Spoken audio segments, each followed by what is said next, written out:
Hello everyone, আশা করি সবাই ভালো আছো। আমরাও কিন্তু অনেক অনেক ভালো আছি, কিন্তু ভালো নেই। কি কারণে ভালো নেই সেটা শুনতে চাও? তো চলো তোমাদেরকে প্রথম থেকে দেখাই। এদিকে দেখো গাইস, আমরা কিন্তু একটা ভিডিও শুট করছিলাম, কমেডি ভিডিও শুট, কিন্তু আমাদের এত কষ্টের পর কিছুরই ফল পেলাম না, কারণ ওটা ইউটিউব থেকে কপিরাইট ফেলে দিয়েছে। আমরা আবার ভেবো না যে কপিরাইট ফেলেছে বলে বৌদি মারা গেছে।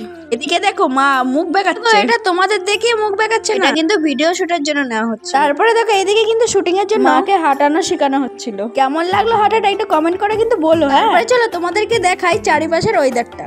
চারিদিকে এত সুন্দর ছিল না, কি সুন্দর দেখতে, তোমরাই দেখো চারিদিকটা খুব সুন্দর। দেখো নায়িকাকে দেখছে কিন্তু ক্যামেরাম্যান আর ক্যামেরাম্যানের ছেলে। পরে তোমাদের বৌদিকে দেখে নাও, হিরো সেজে কেমন লাগছে একটু কমেন্ট করে কিন্তু বলো। তার সাথে নায়িকাকেও কেমন লাগছে একটু কমেন্ট করে বলো। ক্যামেরাম্যানও বাদ নেই কিন্তু, ক্যামেরাম্যানকেও বলো। পরে আমাদের শুটিং শেষ করে আমরা কিন্তু চলে আসছি চাঁদে, সরি চাঁদে না, ছাদে এসে দেখি আমাদের শুটিং দেখার জন্য কম ছিল না। ওই দেখো অত দূর থেকে দেখছে, ওই যে অনেক অনেক অনেক লোক। আর এইদিকে দেখো অনেক কটা মেয়ে অনেকক্ষণ ধরেই দেখছিল আমাদের পাশের বাড়ির ছাদ থেকে। দেখো টুকি টুকি খেলা খেলছে। চলে এসেছে ক্যামেরাম্যান রেডি হয়ে নায়িকা সেজে। আমরা তো দেখুন সবাই মিলে শর্ট ভিডিও বানাই। এখন চ্যানেলটাকে সাবস্ক্রাইব করে দাও, যারা যারা ফেসবুক থেকে দেখছো ফলো করে দাও, যারা যারা ইউটিউব থেকে দেখছো সাবস্ক্রাইব করে দাও। তো টাটা বাই বাই।